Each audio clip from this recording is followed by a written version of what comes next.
is Jamal. Jamal is a boy who lives in a poor neighborhood. He has a friend named Kevin, who lives in a wealthy neighborhood.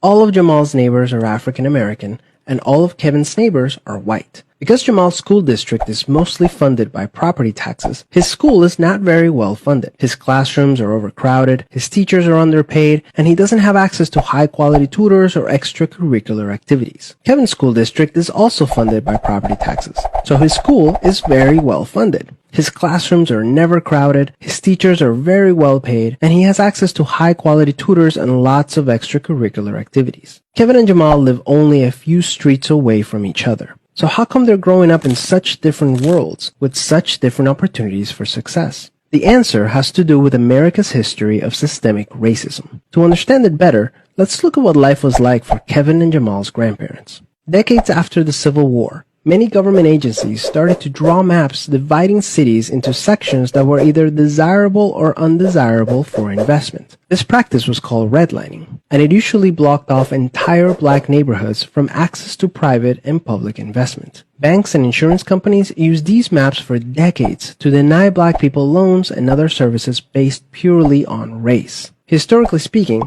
owning a home and getting a college education is the easiest way for an American family to build wealth. But when Jamal's grandparents wanted to buy a house, the banks refused because they lived in a neighborhood that was redlined. So Jamal's grandparents were not able to buy a home, and because colleges could prevent them from attending through legal segregation, their options for higher education were really scarce. Kevin's grandparents, on the other hand, got a low-interest loan to buy their first house and got accepted into a handful of top universities, which traditionally only accepted white students. This opened up a wealth of opportunities that they were able to pass on to their kids and grandkids.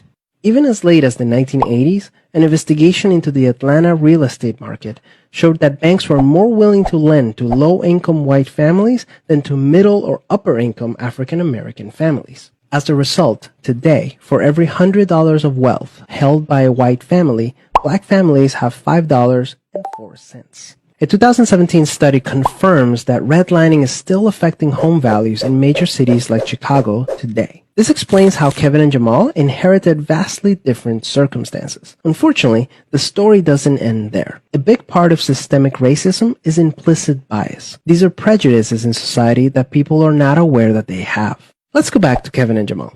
Against all odds, Jamal manages to be the only student from his high school to get accepted into a great university, the same one that Kevin and his high school friends are attending. But after Kevin and Jamal both graduate, Jamal notices that his resume isn't drawing as much interest as Kevin's, even though they graduated from the same program with the exact same GPA. Unfortunately for Jamal, studies show that resumes with white-sounding names get twice as many callbacks as identical resumes with black-sounding names. Implicit bias is one of the reasons why the black unemployment rate is twice the rate of white unemployment, even among college graduates today. You can see evidence of systemic racism in every area of life. The disparities in family wealth, incarceration rates, political representation, and education are all examples of systemic racism. Unfortunately, the biggest challenge with systemic racism is that there's no single person or entity responsible for it, which makes it very hard to solve.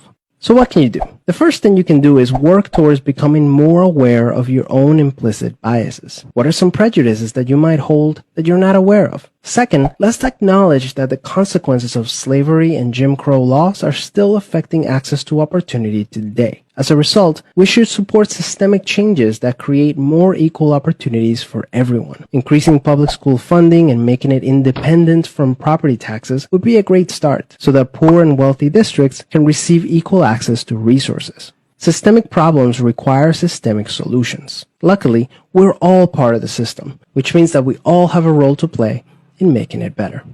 Peace.